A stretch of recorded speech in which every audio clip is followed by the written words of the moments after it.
इस कार्यक्रम के पुण्यार्जक हैं श्री दिगंबर जैन धर्म प्रभावना समिति एवं सकल दिगंबर जैन समाज पंचायत समिति, कटनी, मध्य प्रदेश। धोत सीकर प्रवासी, इम्फाल, बेंगलोर, कलकत्ता निवासी पिताजी स्वर्गीय श्री मिश्री लाल जी काला एवं मातोश्री स्वर्गीय फूली देवी जैन, महेश कुमार काला एवं धर्मपत्नी श्रीमती मंजू देवी जैन, पुत्र अंकित, पुत्रवधू कृतिका, पौत्र आरव एवं अद्विक आदि काला, पुत्री मिंकिता, दामाद अंकित जी एवं Vanya, Atharv Gangwal, Ranchi. Firm Variety Trades Complex, Imphal, Calcutta, Bengaluru. जय जिनेंद्र दर्शकों, मैं शेफाली जैन एक बार पुनः आप सभी का स्वागत है श्रावक संस्कार शिविर के विशेष प्रसारण में। आज हम परविराज पर्युषण के 7वें दिन उत्तम तप धर्म मना रहे हैं, जो हमें ज्ञान पूर्वक आत्मा को कर्मों के बंधनों से छुड़ाने की शिक्षा देता है। मध्य प्रदेश के कटनी स्थित उदयमान तीर्थ दयोदय पशु सेवा केंद्र गौशाला में परम पूज्य मुनिश्री 108 प्रमाण सागर जी महाराज एवं मुनिश्री 108 अरह सागर जी महाराज सत्संग के पावन सानिध्य में आयोजित इस समारोह में आज सुबह हमने आपको दिखाई थी भावना योग से लेकर विधान तक की सभी गतिविधियां। और आइए अब विशेष प्रसारण में आगे देखते हैं तत्वार्थ सूत्र। जय जय जय बोलिए संत शिरोमणि परम पूज्य 108 आचार्य गुरुवर विद्यासागर जी महामुनिराज की जय जय जय।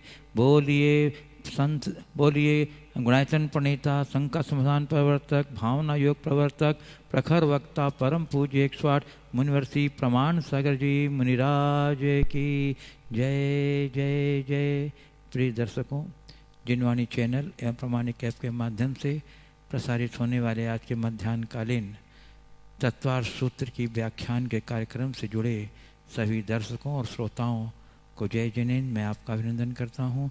और हम लोग को इस सत्र में पूज्य गुरुदेव के मुखारविंद से आज ग्रंथराज तत्वार्थ सूत्र के 8वें अध्याय के हार्द को समझने का हम लोग के लिए सुअवसर है। गुरुदेव की असीम अनुकंपा है कि वो अपने साधना के क्षणों में से जो उनके बहुत कीमती क्षण होते हैं हम लोगों के लिए निकाल करके देते हैं और अपनी मधुर वाणी और अपने ओजस्वितापूर्ण वक्तव्य के साथ हमें ग्रंथराज तत्वार्थ सूत्र के विभिन्न अध्यायों का अर्थ समझा रहे हैं। मैं गुरुदेव यहाँ विराजित हो चुके हैं। मैं उनसे प्रार्थना करूं 8वें अध्याय के अर्थ को समझाने के लिए। उसके पूर्व हम लोग सभी सामूहिक रूप से गुरुदेव के चरणों में त्रिपाल नमोस्तु निवेदित करते हुए उनके मंगल में आशीर्वाद से अपने को धन्य करेंगे। तो हाथ जोड़िए, मस्तक झुकाइए और बोलिए मेरे साथ, नमोस्तु गुरुदेव, नमोस्तु गुरुदेव, नमोस्तु गुरुदेव। बोलिए मुनिवर्षी प्रमाण सागर जी महाराज की जय। हे गुरुदेव, तत्वार्थ सूत्र ग्रंथ के 8वें अध्याय के हार्द का हम लोगों को परिचित कराकर कृतार्थ करें। नमोस्तु गुरुदेव। मोक्ष मार्गस्य नेतारं, मोक्ष मार्गस्य नेतारं, हेतारं कर्म भूभृतां, भेत्तारं कर्म भूभृतां, ज्ञातारं विश्वतत्त्वानां, ज्ञातारं विश्वतत्त्वानां, वन्दे तद्गुणलब्धे, वन्दे तद्गुणलब्धे। जय बोलो देवादिदेव 1008 श्री भगवान महावीर स्वामी की जय जय जय। अहिंसा परमो धर्म की जय जय जय। परम पूज्य आचार्य गुरु विद्यासागर जी महाराज की जय जय जय। पूरे परम श्री प्रमाण सागर जी महाराज की जय जय जय। नमोस्तु गुरुदेव, नमोस्तु। चलिए, आज 8वां अध्याय है। 8वें अध्याय में कर्म बंध की प्रक्रिया का उल्लेख है। कर्म हमारी आत्मा को परतंत्र करते हैं। हमारा संपूर्ण जीवन कर्मों से नियंत्रित है, अप्रभावित है। तो ये कर्म हमारी आत्मा से किस भांति जुड़ते हैं, कर्म का स्वरूप क्या है, उसके भेद प्रभेद को हम आज के अध्याय में जानेंगे। सबसे पहले आचार्य भगवान कर्म बंध के कारणों का विश्लेषण करते हुए कह रहे हैं, मिथ्या दर्शना विरति प्रमाद कसाय योगा बंध हेतवः,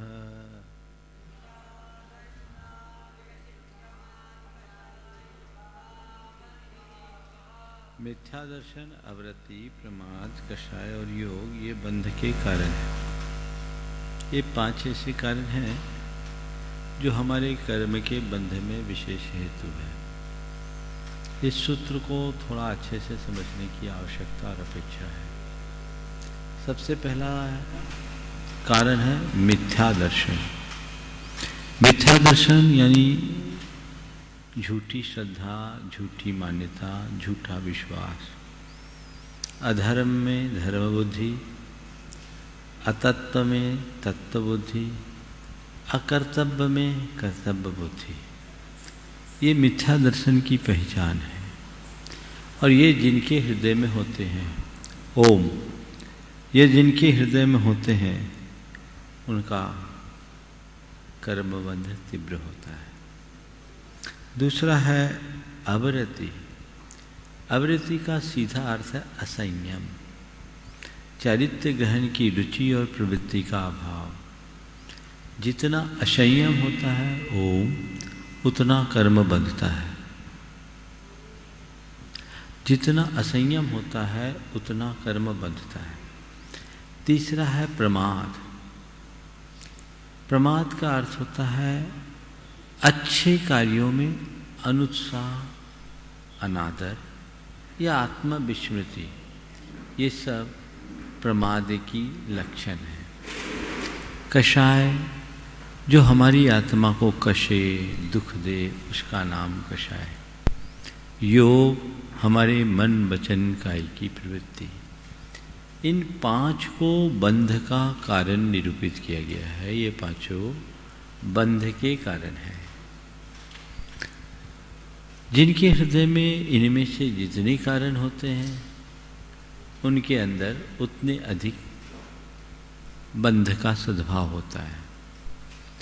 ये बात समझना है कि साधना के क्रम में सबसे पहले मिथ्या छूटता है, फिर असंयम छूटता है, फिर प्रमाद छूटता है, फिर कसाय छीन होती है, तब जाकर योग छूटता है। जिसके पास मिथ्यात्व होगा उसके साथ ऊपर की चारों चीजें होगी। मिथ्यात्व छूट जाने के बाद असंयम होगा तो शेष 3 बातें भी होगी। असंयम छूटने के बाद यदि प्रमाद होगा तो उसके साथ कषाय और योग रहेंगे। प्रमाद छूटेगा तो कषाय योग बचेंगे और कषाय छूटने के बाद मात्र योग बचता है। ये जो हेतु बताए हैं ये मुख्य रूप से आधार रूप हेतु है, यानी इनकी उपस्थिति में बंध होता है, इनके कारण नहीं। मिथ्या दर्शन बंध का सीधा कारण नहीं है। मिथ्यात्व के उदय में बंध होता है। बंध कौन कराता है? अगला सूत्र,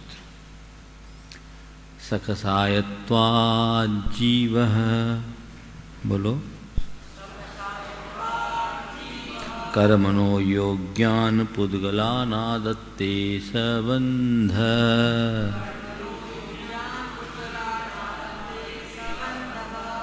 सकसायत्वा जीव, कसाय सहित होने से जीव, कर्मणो योग्यान, कर्म के योग्य, पुद्गलान, पुद्गलों को, आदत्ते ग्रहण करता है, सबंध बंध। जब जीव कषाय सहित होता है तब वह कर्म के योग्य पुद्गलों को ग्रहण करता है और उसी का नाम बंध है। ये सूत्र ही इस बात को दर्शा रहा है कि बंध में मुख्य भूमिका कषाय की। यदि कषाय की जगह मिथ्यात्व भी होता तो इस सूत्र का रूप कुछ और हो सकता था। समोहा जीव कर्मणो योग्यान पुद्गलान आदत्ते सबंध, ऐसा भी कहा जा सकता, लेकिन सम्मोहात नहीं कहा, सकसायत्वात् कहा। सम्मोहात कहते तो सूत्र भी छोटा होता। नहीं, मिथ्यात केवल अधिकरण है, वो करण नहीं, सीधा हेतु नहीं। मिथ्यात के उदय में सर्वाधिक बंध होता है। मिथ्यात संसार का कारण है, इसमें कोई संशय नहीं, लेकिन बंध करने का काम कषाय का है। समझ गए? ऊपर जो ये 5 कारण बताए हैं वे अलग अलग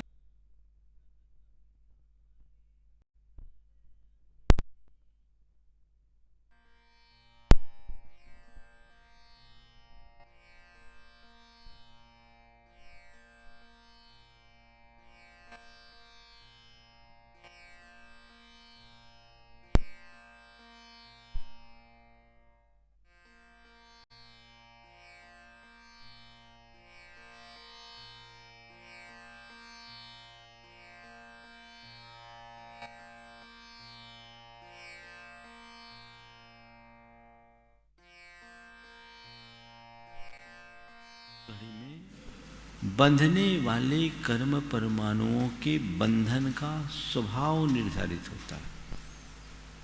इसे ही प्रकृति बंध कहते हैं। एक पंक्ति में कहेंगे, कर्म बंध के समय बंधने वाले कर्म परमाणुओं के स्वभाव के निर्धारण को प्रकृति बंध कहते हैं।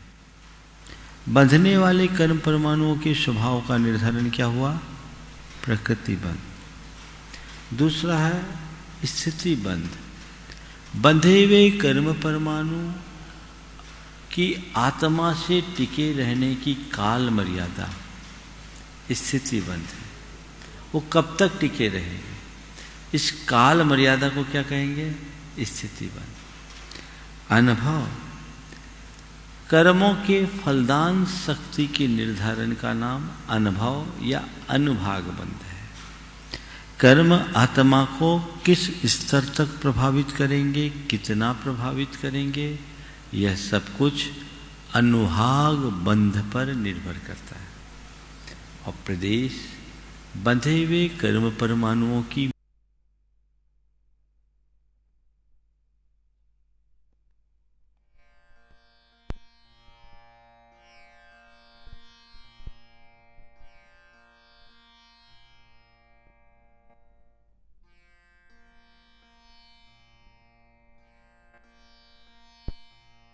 समझ गए? कोई भी कर्म अपना शुभाशुभ फल उसमें रहने वाले अनुभाग के अनुसार देता है। अगर कर्म के प्रदेश अल्प हो, अनुभाग अधिक, तो हमें ज्यादा प्रभावित करेगा। कदाचित अनुभाग अल्प हो, प्रदेश अधिक, तो उसका असर कम होगा। सुबह आप लोग गुनगुने पानी से नहाते हो, बाल्टी भर, आप फ्रेश हो जाते हो, होते हो।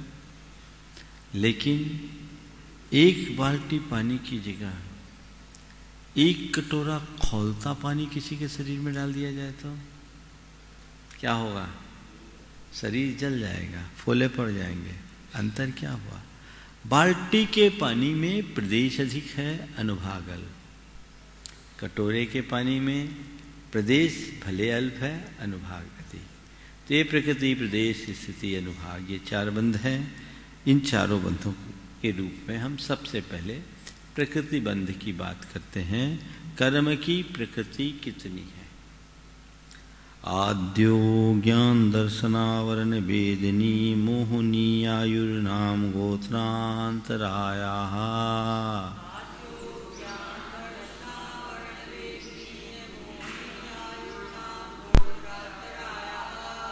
आद्यो यानी पहला प्रकृति बंध, ज्ञानावरण, दर्शनावरण, वेदिनी, मोहिनी, आयु, नाम, गोत्र और अंतराय के भेद से 8 प्रकार का है। यही 8 कर्म हैं जो हमारी आत्मा को पूरी तरह परतंत्र किए हुए।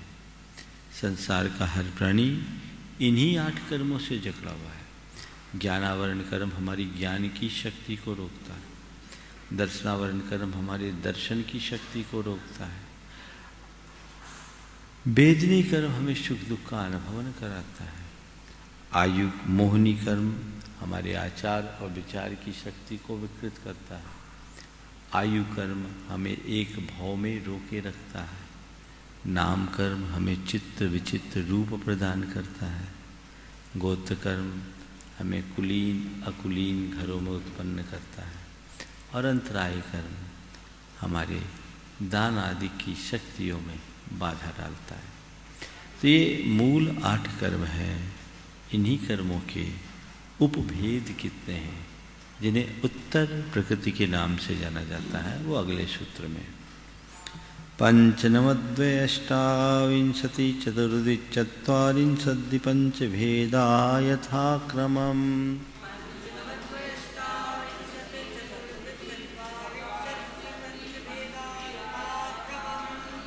पंच नौ द्वय अष्टाविंशति द्विचत्वारिंशत् द्वि पंचभेदा यथाक्रम से इनके 5, ज्ञानावरण के 5, दर्शनावरण के 9, वेदिनी के 2, मोहिनी के 28, आयु के 4, नाम कर्म के 42 और गोत्र कर्म के 2 तथा अंतराय कर्म के 5 भेद जान लेना। अब क्रमशः इनका विस्तार से वर्णन है। ज्ञानावर्ण के 5 भेद वे कौन से हैं? अगला सूत्र। मतिश्रुतावधि मनः पर्यय केवलानाम्। मतिश्रुतावधि मनः पर्यय केवलानाम्। मति, श्रुत, अवधि, मनः पर्यय और केवल, इन 5 ज्ञानों के ऊपर आवरण करने वाले ये 5 ज्ञानावरण करना है। जो मति ज्ञान को प्रकट न होने दे वो मति ज्ञानावरण, जो श्रुत ज्ञान को आवरित करे वो श्रुत ज्ञानावरण, जो अवधि ज्ञान को आच्छादित करे वो अवधि ज्ञानावरण तथा मनः पर्यय और केवल ज्ञान को प्रकट न होने दे वे क्रमशः मनः पर्यय ज्ञानावरण और केवल ज्ञानावरण। अब दर्शनावरण के 9 भेद। चक्षुरचक्षुरवधि केवलानां निद्रा निद्रा निद्रा प्रचला प्रचला प्रचला स्यान् गृद्धयश्च।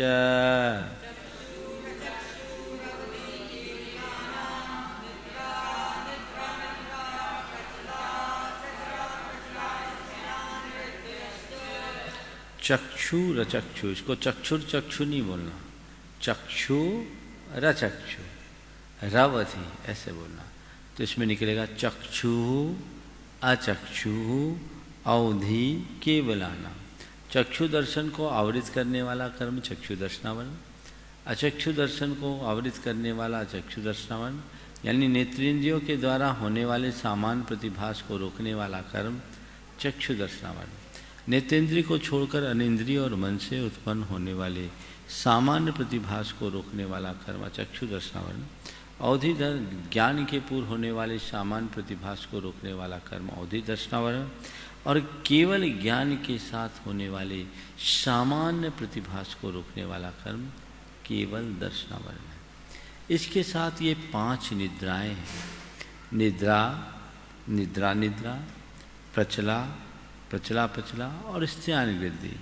हल्की नींद को निद्रा कहते हैं, ऐसी नींद जिसमें व्यक्ति सुखपूर्वक जाग जाए। प्रगाढ़ नींद को निद्रा निद्रा, जिसे जगाने में मुश्किल से जागे। गहरी नींद, लंबी तान के सो रहा है, वो क्या है? निद्रा निद्रा। प्रचला प्रचला, प्रचला क्या है? ऐसी नींद जिसमें बैठे बैठे हल्की झापकी झपकी हो जाए और व्यक्ति थोड़ा थोड़ा जानते रहे और थोड़ा थोड़ा सोते रहे, उसका नाम है प्रचला। प्रचला प्रचला ऐसी नींद की अवस्था जिसमें बैठे बैठे या खड़े खड़े ही व्यक्ति सो जाए, यहाँ तक कि उसके मुख से लार गिरने लगे और अंग चालन होने लगे। ये क्या है? प्रचला प्रचला। स्त्यानुवृत्ति, नींद की ऐसी प्रगाढ़तम अवस्था जिस नींद में व्यक्ति दिन में या रात में सोचे हुए कार्यों को निद्रावस्था में ही संपन्न कर ले, इसको बोलते हैं स्त्यानुवृत्ति का। आप लोगों का अनुभव हुआ होगा, कई बार ऐसा प्रसंग आया होगा, रात में कोई व्यक्ति आया, दरवाजा खटखटाया, आपने ही दरवाजा खोला, उसे अंदर एंटर किया। सुबह आप ही उससे पूछते, भाई साहब कब आए?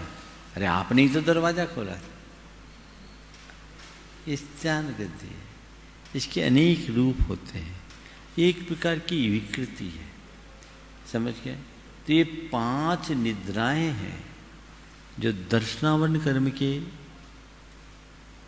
भेद हैं। इन्हें दर्शनावरण में इसलिए लिया क्योंकि निद्रा में आत्मा का उपयोग अव्यक्त होता है, तो हमारे ज्ञान को प्रकट नहीं होने देता।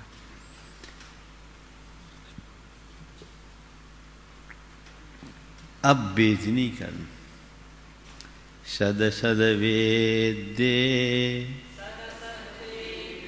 सद सद वेद्ये,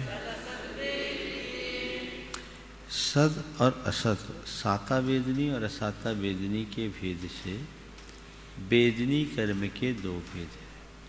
जो हमारे शरीर मन आदि की अनुकूलताओं में सुख का अनुभव कराए वो साता वेदनी, और शरीर इंद्रिय मन के प्रतिकूल लगने वाले दुख का अनुभव कराए उसका नाम असाता वेद। अब मोहिनी कर्म के 28 भेद तत्वार सूत्र के 5 बड़े सूत्रों में से एक, मैं इसे टुकड़ों में बोलूँगा ताकि आप लोग इसका सही तरीके से उच्चारण कर सकें। दर्शन चारित्र मोहनिया कसाय कसाय वेदनीयाख्यास,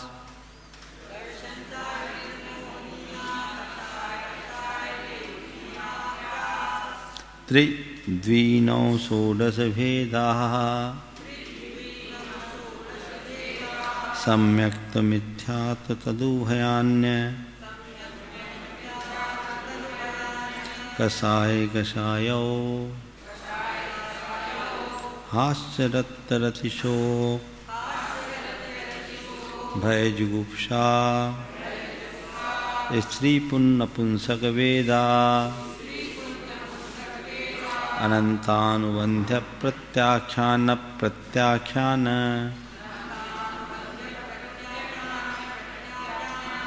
संज्वरण विकल्पाश्चैकिशः क्रोध मान माया लोभाः। अब एक बार पूरा इकट्ठे बोलेंगे, आप सब बोलिएगा। दर्शन चारित्र मोहनीया कसाय कसाय वेदनीयाख्यास्त्री द्विनौ षोडश भेदा सम्यक्त मिथ्यात तदुभयान्य कसाय कसायो हास्यरत्तरतिशोक भयजुगुप्सा स्त्री पुन्न पुंसक वेदा अनंतानुबंध प्रत्याख्यान प्रत्याख्यान संजरन विकल्पाश्चैकिशः क्रोध मान माया लोभाः।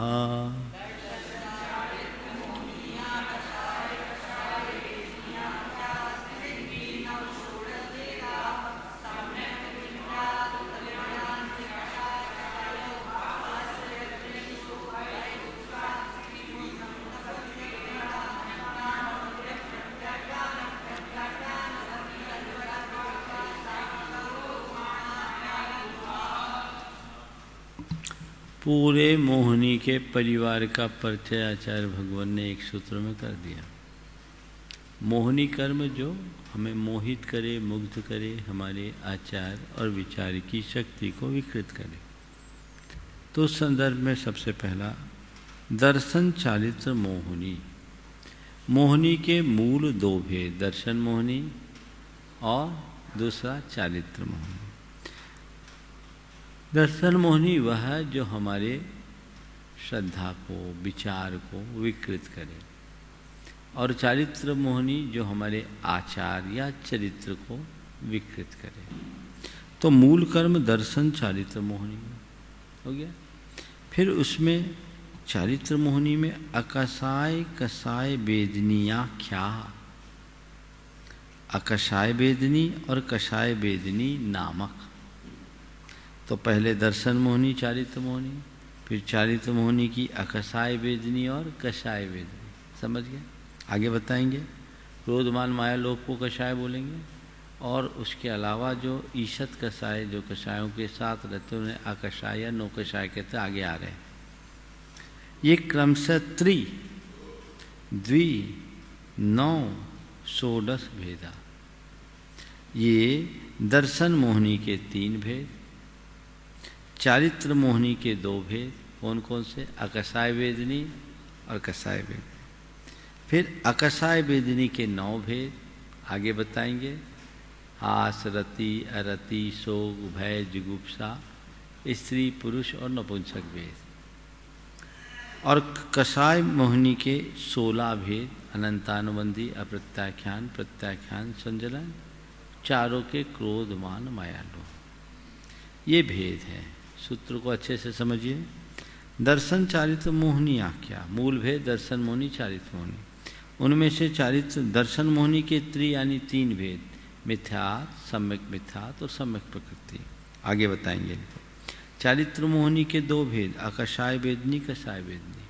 फिर अकसाय वेदनी के 9 भेद और कसाय वेदनी के 16 भेद। वो कौन कौन है? तो दर्शन मोहिनी के 3 भेद, सम्यक, मिथ्यात्, तदुभयानि। पहला सम्यक प्रकृति, दूसरी मिथ्यात् और तीसरी सम्यक मिथ्यात्। मिथ्यात् जिससे अतत्व श्रद्धा हो। सम्यक मिथ्यात् एक ऐसा कर्म है जिसमें एक ही साथ जीव को सम्यक और मिथ्यात्व दोनों हो, तत्व के प्रति श्रद्धान होने के साथ साथ अतत्व के प्रति रुझान भी हो।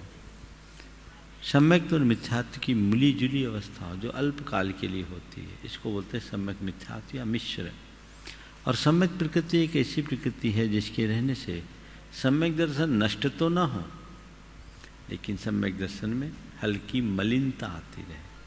तो ये 3 भेद, सम्यक, मिथ्यात् और तदुभय यानी मिश्र, सम्यक मिथ्यात्, ये 3 दर्शन मोहिनी के भेद हैं। 2 भेद कौन से? अकसाय, कसायो, अकसाय मोहिनी और कसाय मोहिनी, ये मोहिनी कर्म के 2 भेद हो गए। अब इनमें अकसाय के 9 भेद हैं। 9 भेद कौन? हास्य, रति, अरति, शोक, भय, जुगुप्सा, स्त्री भेद, पुरुष भेद और नपुंसक भेद। हास्य जिससे हंसी हो, रति जिसमें अपने किसी प्रिय व्यक्ति के प्रति लगाव हो, अरति यानी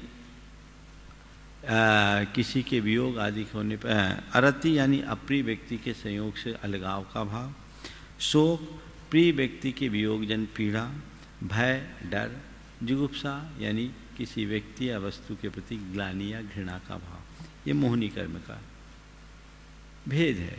इसी प्रकार स्त्री भेद, पुरुष भेद और नपुंसक भेद, ये हमारे अंदर की एक नौकशाय है जो हमारे अंदर एक दूसरे के प्रति अभिलाषा उत्पन्न करते हैं। स्त्री वेद के उदय में पुरुषाभिलाषा होती है, पुरुष वेद के उदय में स्त्रियाभिलाषा होती है और नपुंसक वेद में उभयाभिलाषा होती है। तो ये हो गए 9 कषाय या अकषाय। ये कषाय नहीं है, लेकिन कषाय के साथ रहने के कारण कषायवत होते हैं।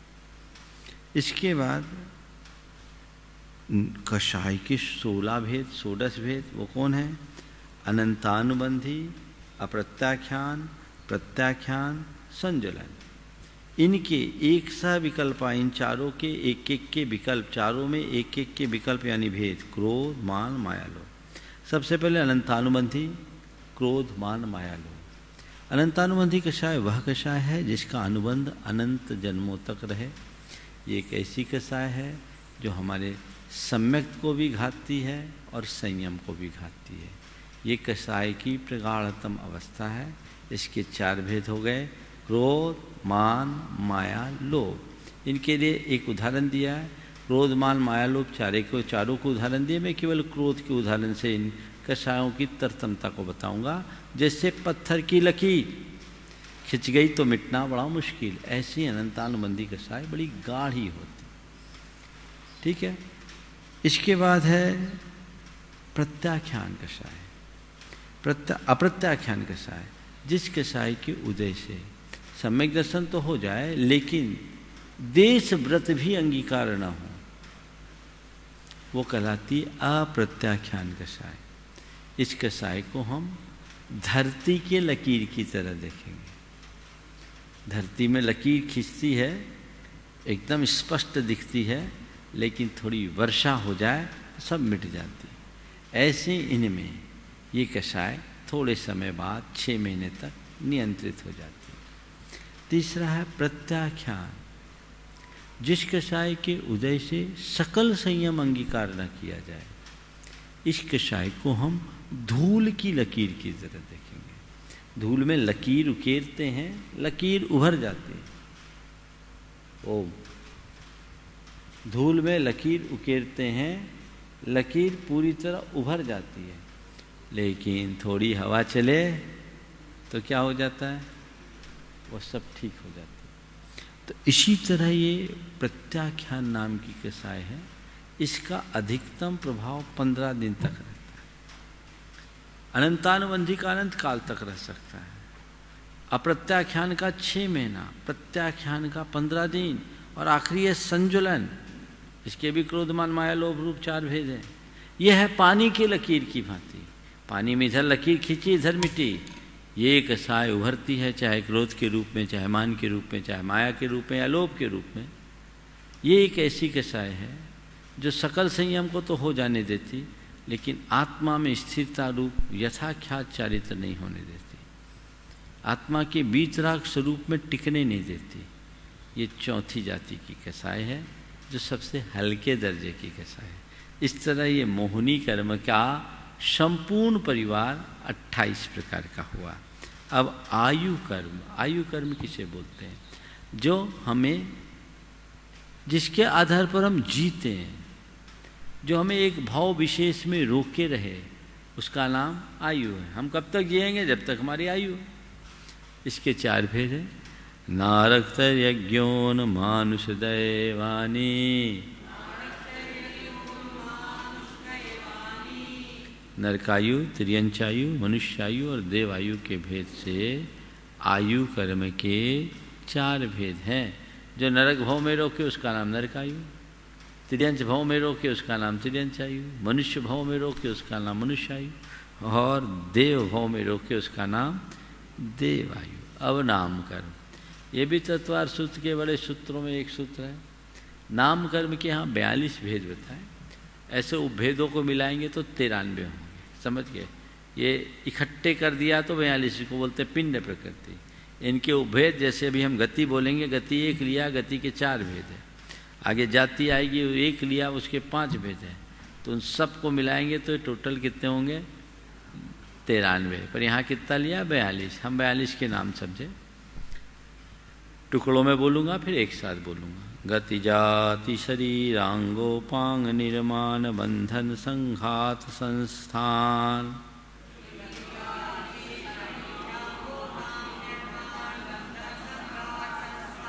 संघनन स्पर्श रस गंध वर्णानुपूर्व्या गुरु लघुपघात पर घाता,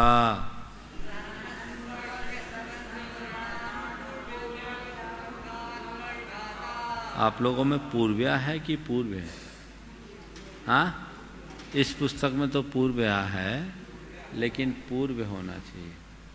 वरना पूर्व्या आ की मात्रा है, आ की मात्रा है कि आ की मात्रा है?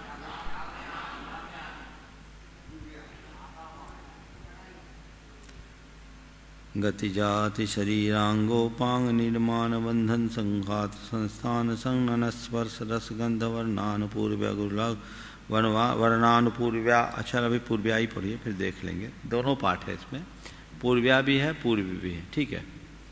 वर्णानुपूर्व्या गुरु लघुप घात पर घाता, तपोद्योतोच्छ्वास तपोद्योतोच्छ्वास विहायोगतयः, प्रत्येक शरीरत्र सुभग सुस्वर सूक्ष्म पर्याप्ति स्थिरादेयस कीर्ति शेतरानी तीर्थकरत्वं च।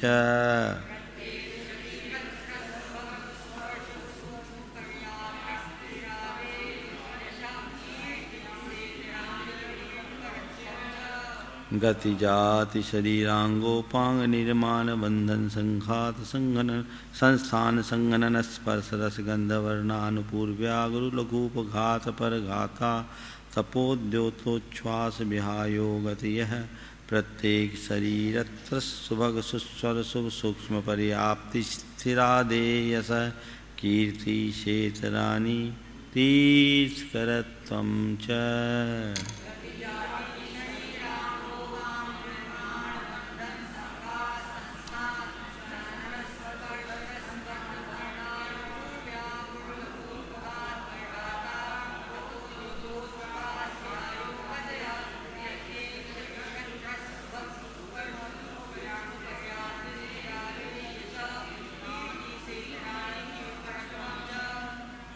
गति, एक एक करके अर्थ भी बोलते जाता हूँ। गति, जिस कर्म के उदय से हम एक जन्म स्थान से दूसरे जन्म स्थान में जाते हैं उसको बोलते हैं गति। ये चार है: मनुष्य गति, तिर्यंच गति, नरक गति और देव गति। जाति, जिस कर्म के उदय से सभी में एकत्व का बोध हो, सदस्यता का बोध हो, उसको बोलते हैं जाति। जैसे गौ जाति बोला, काली, पीली, सफ़ेद, जितनी भी गायें सब गाय आ जाएगी। इसी तरह संसार के सभी प्राणी 5 जातियों में वर्गीकृत है। वो जातियाँ इंद्रियों पर आधारित है। जिनके पास एकमात्र स्पर्श इंद्रिय है वो एकेंद्रीय जाति नाम कर्म का काम है। 2 इंद्रिय जाति से स्पर्श इंद्रिय के साथ रसना इंद्रिय मिलती, 3 इंद्रिय जाति नाम कर्म के उदय में घ्राण इंद्रिय मिलती, 4 इंद्रिय के नाम कर्म के उदय में इन सब के साथ नेत्रेंद्रिय और पंचेंद्रिय जाति नाम कर्म के उदय के साथ कर्णेंद्रिय मिलती है। शरीर, जिस कर्म के उदय से जीव के शरीरों का निर्माण हो उसे शरीर नाम कर्म कहते हैं। ये 5 शरीर है: औदारिक शरीर, वैकृतिक शरीर, आहारक शरीर, तेजस शरीर और कर्मण शरीर। दूसरे शरीर की अध्याय के व्याख्यान में हमने 5 शरीर का विशेष विवेचन किया। ये 5 कर्म हैं जो इन शरीरों का निर्माण करते हैं। जिससे औदारिक शरीर की रचना हो, यानी हमारे मनुष्य तिर्यंचों के स्थूल शरीर की रचना हो, वो औदारिक शरीर। देवनारियों के स्थूल शरीर की संरचना करने वाला कर्म वैकृतिक शरीर नाम कर्म। शंका समाधान के लिए मुनियों के मस्तक से निकलने वाला शरीर आहारक शरीर है और ये आहारक शरीर नाम कर्म के उदय से रचता है। हमारे शरीरों में कांति, ऊष्मा और प्रकाश उत्पन्न करने वाला तेजस शरीर, जो तेजस शरीर नाम कर्म के उदय से निष्पन्न होता है। और कार्मन शरीर हमारे कर्मों का शरीर, संस्कारों का शरीर, जो कार्मन शरीर नाम कर्म के उदय से चलता है। ये 5 शरीर हैं। इन शरीरों में अंग और उपांग की रचना करने वाले कर्म को अंगोपांग कहते हैं। अंग और उपांग क्या होता है? शरीर के में जो विभिन्न अवयव है जो अपने स्थान पर रहते हैं, अपने ही स्थान पर रहते हैं, उसको अंग बोलते हैं और उपांग कहते हैं। तो अंग और उपांगों की रचना कौन करता है? अंगोपांग नाम कर्म। और ये अंग और उपांग केवल 3 ही शरीर में होता है: औदारिक शरीर, वैकृतिक शरीर और आहारक शरीर। और ये भी केवल त्रस्त जीवों को होता है। एक इंद्रियों के शरीर में अंगोपांग नहीं, क्योंकि उनके पास एक ही इंद्रिय। तो अंगोपांग नाम कर्म के 3 भेद हो गए। अब निर्माण, जिस कर्म के उदय से हमारे शरीर के निर्माण की प्रक्रिया बनी रहे, ये कर्म बड़ा महत्वपूर्ण कर्म है। शरीर का निर्माण भी हम निर्माण कर्म के उदय से करते हैं। ध्रुवोदयी प्रकृति है, हमेशा इनका उदय होता है और निर्माण की प्रक्रिया हमारी चल रही है ना। तो ये क्या काम करता है? हमारे शरीर के चयापचय को नियंत्रित करने वाला निर्माण कर्म है। आज खरोंच आ गई, कुछ दिन में हील हो जाती। हड्डी टूट गई, कुछ दिन में अपने आप जुड़ जाती है। प्लास्टर तो केवल इसलिए बांधा जाता है कि हिले डुले नहीं। ये क्यों? ये सब निर्माण नाम कर्म की परिणति। समझ गए? तो गति, जाति, शरीर, अंगोपांग, निर्माण। समझ गए? इसके बाद है बंधन और संहार। शरीर के निर्माण के लिए हमें परमाणुओं की जरूरत पड़ती है। तो जो गृहीत परमाणु आपस में बंधते हैं उसको बोलते हैं बंधन नाम कर्म। जिस कर्म के उदय से शरीरगत परमाणुओं का परस्पर में संबंध होता है, बंधते हैं, उसको बोलते हैं बंधन नाम कर्म। और संघात, जिससे उनमें कॉम्पैक्शन आता है, उनको और फिक्स कर देते हैं। जैसे छत ढालने के बाद वाइब्रेटर चलाते हैं, इसी तरह ये संघात। हमें आचार्य महाराज ने जब पढ़ाया था तो अच्छा उदाहरण दिया कि देखो लड्डू बनाते हैं ना, तो बूंदिया को उठाते हैं और ये एक आकार देते हैं, ये तो हुआ बंधन, और उसको प्रेस करके एकदम लड्डू बना देते हैं, तो ये हो गया संघात। तो ये बंधन और संघात, 5 शरीरों की अपेक्षा 5 बंधन और 5 ही संघात। हमारे शरीर में जो भी परमाणुओं को हम ग्रहण करते हैं, बांधने का काम बंधन नाम कर्म करता है, और संघात नाम कर्म उन्हें यथास्थान सुनिश्चित कर देता है। संस्थान, शरीर को आकार प्रदान करने वाला कर्म संस्थान नाम कर्म। इस कर्म के 6 भेद हैं, जिसमें सबसे पहला समचतुरस्र संस्थान है। जो भगवान की तरह सुंदर सुडौल सानुपातिक शरीर बनाए, उसका नाम समचतुरस्र संस्थान है। बौना शरीर भी इसी का काम है, कुबड़ा शरीर भी इसी का काम है, और विचित्र शरीर 10 जगह से टेढ़ा टापता शरीर देना भी इसी का काम है। और 2 शरीर और हैं, जिसमें एक में ऊपर चौड़ा नीचे सकरा, और एक में नीचे चौड़ा और ऊपर सकरा। ये 6 प्रकार के संस्थान हैं, जिनके अलग अलग नाम अभी मैं चर्चा में नहीं ले रहा हूँ। संघनन, अस्थि के बंधन विशेष को सहनन करते हैं। हड्डियों के जो बंधन है, बोन ज्वाइंट, तो हमारे अस्थि संचय को सुनिश्चित करने वाला कर्म सहनन नाम कर्म है। जो जितने उत्तम सहननधारी होते हैं, उनकी हड्डियाँ उतनी अच्छी होती हैं। इसमें सबसे उत्तम है वज्र विषभ नाराज सहनन। ऐसा कि हड्डियां वज्र की हो और उनमें एक कवर लगा हो वृषभ, और नाराज कहते हैं एक बंधन विशेष को, यानी हड्डियों के ज्वाइंट ऐसे हो। पुराने जमाने के दरवाजों को देखा होगा, ये होता है, दिख रहा है, ये दिख रहा है ना, ये इससे मूवमेंट होता है, ये दिख रहा है ना। 2 कड़ी में कड़ी लग गई, ऐसे हड्डी जुड़ी हो, वो भी वज्र की, ऊपर से कवर हो वृषभ और नाराज, तो वज्र विषभ नाराज सहनन, इसी से मुक्ति होती है। इससे कोई पटक भी दे तो चट्टान चूर हो जाए, शरीर का कुछ ना। वर्तमान में कीलक सहनन सबका है, जो कील की तरह एक दूसरे से हमारे शरीर के ज्वाइंट होते हैं, हड्डियों के ज्वाइंट होते हैं। ये 6 प्रकार का है। स्पर्श, रस, गंध और वर्ण। स्पर्श, रस, गंध और वर्ण, ये क्या? स्पर्श, जिससे शरीर में कोई ना कोई स्पर्श उत्पन्न हो। रस, जिससे शरीर में कोई ना कोई स्वाद हो। गंध, जिससे शरीर में कोई ना कोई गंध हो, और जिससे शरीर का कोई ना कोई रंग हो। ये चारों शुभ भी होते हैं, अशुभ भी होते हैं, समझ गए? इनके उभेद मिला देते हैं तो 20 होते हैं, जिनकी चर्चा अभी नहीं करेंगे।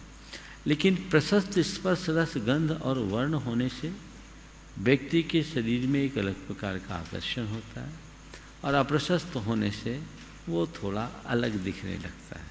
इस तरह ये प्रशस्त और अप्रशस्त स्पर्श, रस, गंध और वर्ण के भेद से 4 भेद हुए, जिनके उभेद 20 होते हैं। फिर आनुपूर्वे, वर्णानुपूर्वे, आनुपूर्वी नामकरण है ना। कहीं कहीं आनुपूर्वी है और कहीं आनुपूर्व है। तो जब आनुपूर्वी शब्द का प्रयोग करेंगे तो यहाँ आ की मात्रा नहीं चाहिए। देखो मंजूषा लेके आओ, हाँ अंदर रखिए तत्व। आनुपूर्व्या, इसकी जगह आनुपूर्वे शब्द, समझ गए?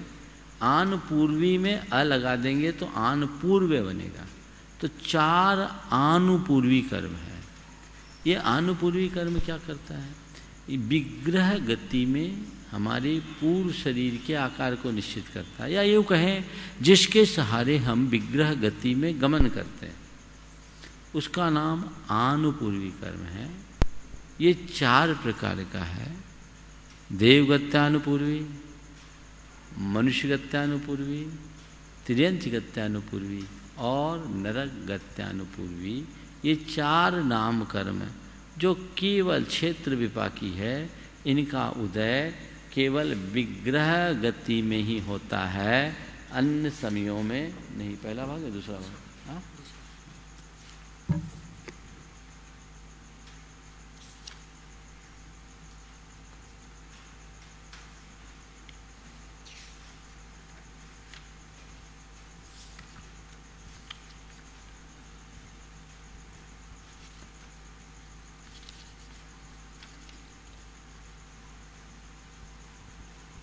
पूर्व्या लिया, ठीक है, पूर्व्या ही पढ़िए।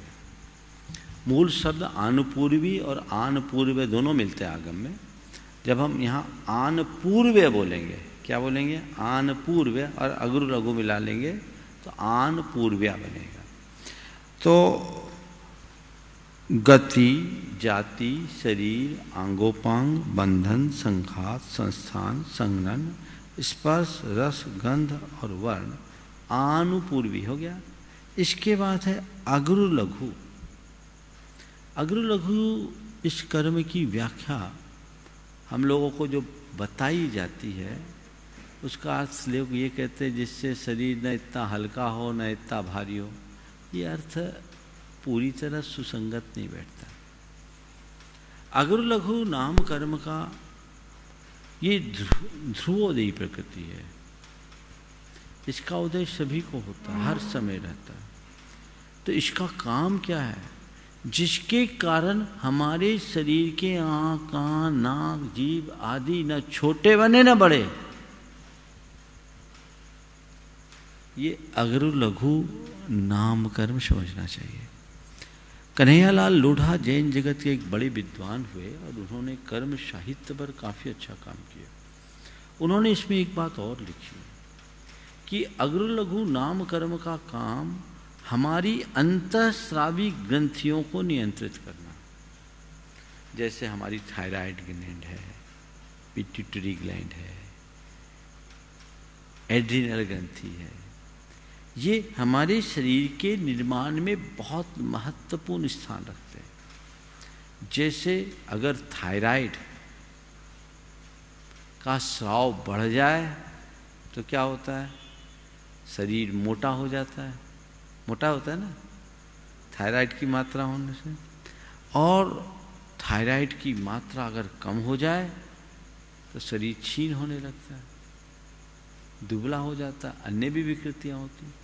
इसी तरह अन्य ग्रंथियों में, तिर्यंचों में भी, पशु पक्षियों में, पेड़ पौधों में भी जो हार्मोन्स होते हैं, उनको संतुलित करने का काम ये अग्र लघु नाम कर्म का है। ये पुद्गल विपाकी कर्म है और मुझे उनकी युक्ति बहुत संयुक्तिक दिखी कि ये हमें इस तरीके से समझना चाहिए, क्योंकि ये मेडिकल साइंस से भी पूरी तरह फिट बैठता है। इसके बाद है उपघात और परघात।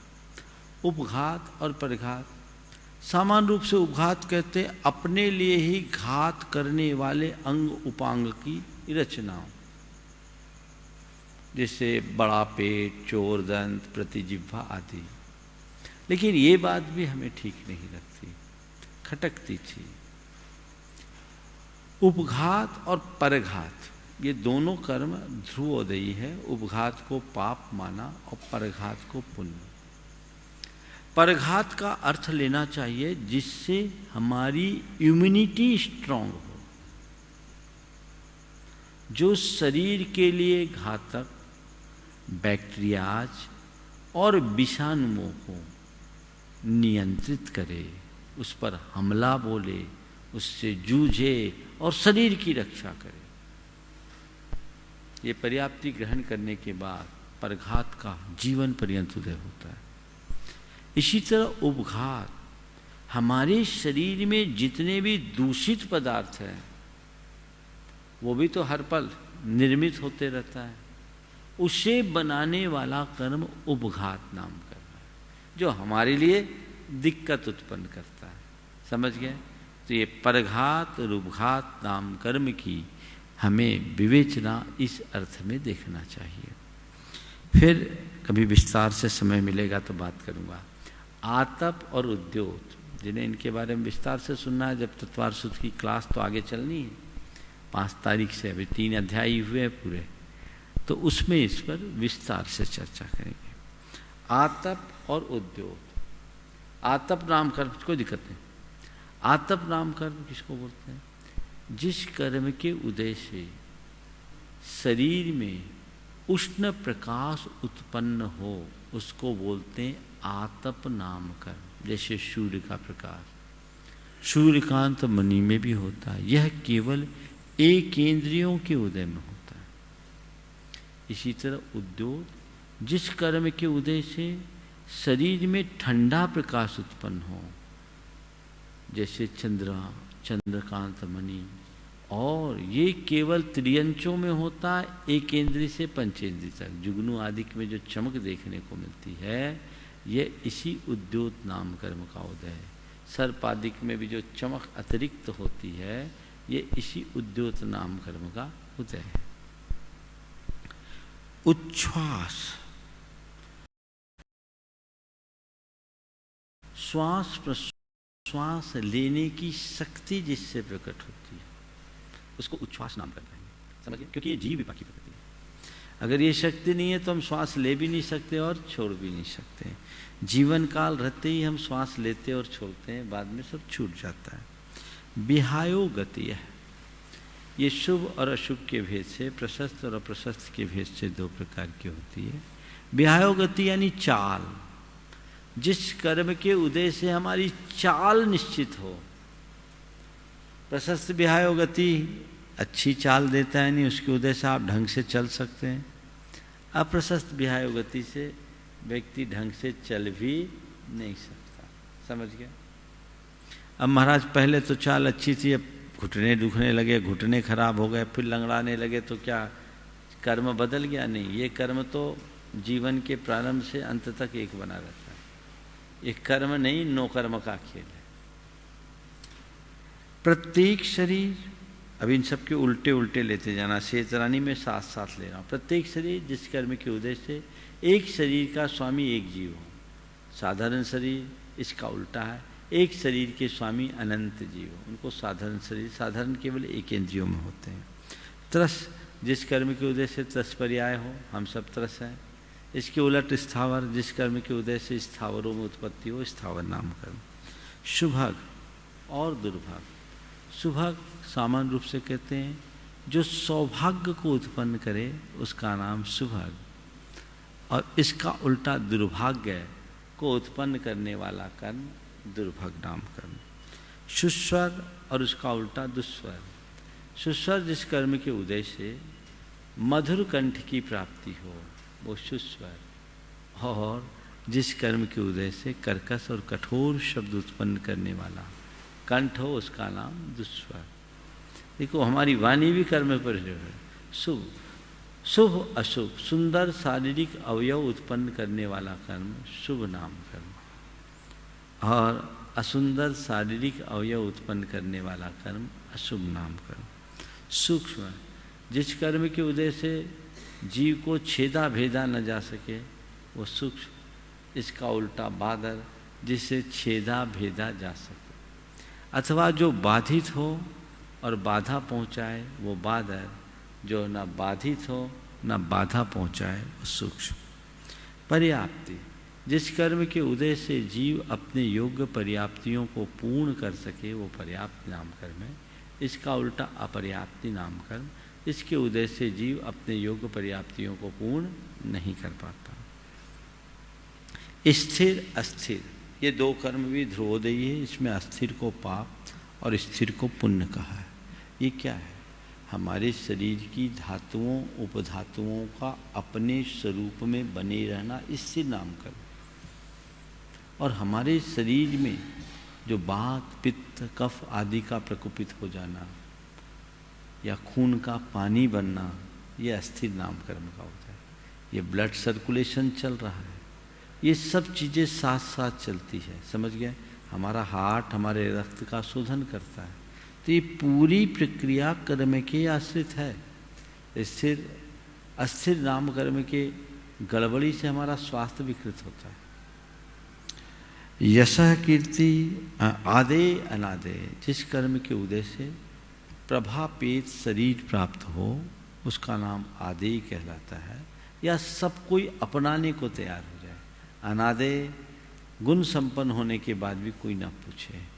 यश कीर्ति, जिसके उदय से सर्वत्र यश ख्याति फैले और जिससे अपयश फैले वो अयश कीर्ति। तीर्थकरत्व, तीन लोक में क्षोभ उत्पन्न करने वाले तीर्थंकरत्व को प्रदान करने वाले कर्म का नाम तीर्थंकर प्रकृति है। इस प्रकार ये नाम कर्म का पूर्ण परिवार हुआ। आगे चले, अभी तो 11 ही सूत्र है, 10 मिनट एक्स्ट्रा लगेगा। उच्चैर्नीचैश्च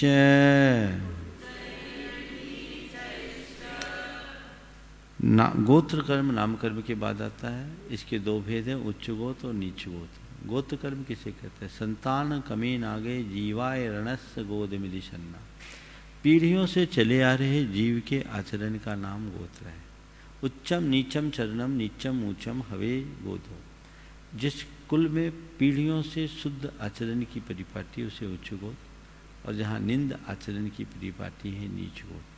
उच्च गोत्र उच्च भावों का द्योतक है, नीच गोत्र निम्न भावों का द्योतक है। हमारे हृदय में जब अच्छे भाव, ऊंचे और उदारता का भाव उत्पन्न हो रहा है तो समझना चाहिए उच्च गोत्र का द्योतक है, और निम्न श्रेणी के भाव आ रहे हैं वो नीच गोत्र का द्योतक है। अब अंतराय कर्म, दान लाभ भोगोपभोग वीर्याना, अंतरम एति अंतराय, जो व्यवधान डाले उसका नाम अंतराय है। दाता और पात्र के बीच में व्यवधान डालने का नाम अंतराय।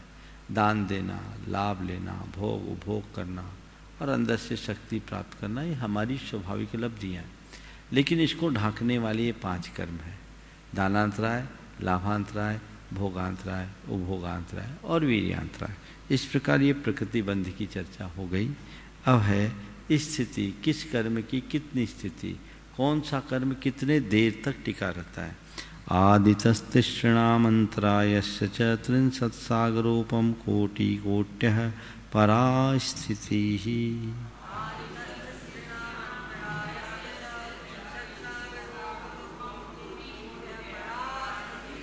आदितस्तिष्णा यानी आदि के 3, ज्ञानावन, दर्शनावन और वेदनी, और अंतरायस्य और अंतराय, इन 4 कर्मों की 30 कोड़ा कोड़ी सागर उत्कृष्ट स्थिति है। सागर उपमा काल है और 30 कोड़ा कोड़ी सागर ये असंख्य वर्षों का होता है।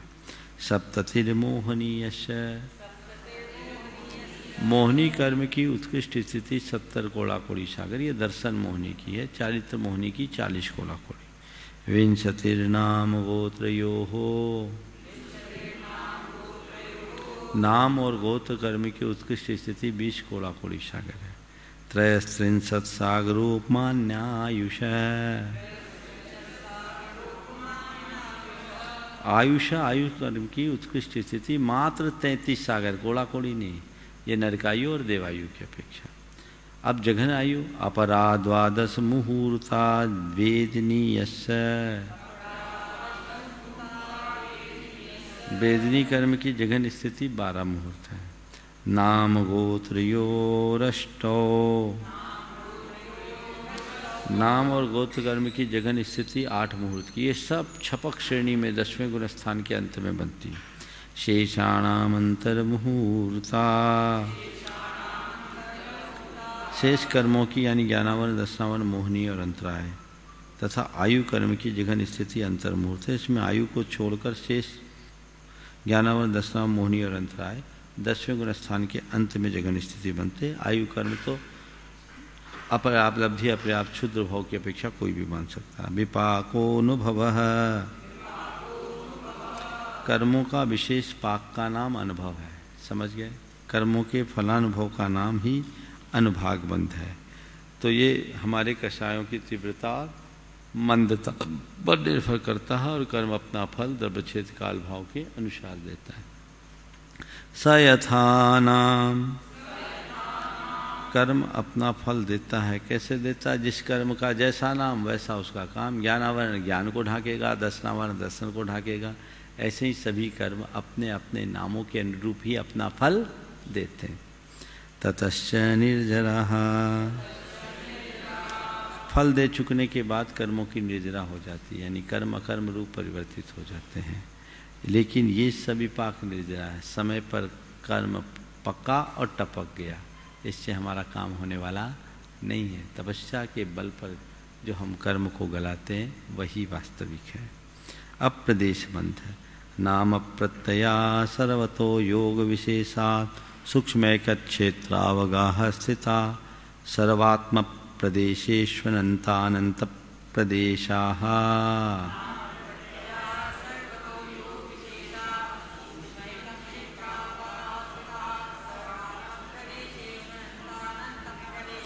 प्रदेश बंध क्या होता? नाम प्रत्यय अपने अपने नाम है कारण जिसमें सर्वथा आत्मा के सभी प्रदेशों से योग विशेषात मन वचन काय की प्रवृत्ति के विशेष से जो अत्यंत सूक्ष्म है, एक क्षेत्रावगा यानी जो हमारे आत्मा के प्रदेशों के साथ ही जो टिके हुए हैं, स्थित हैं।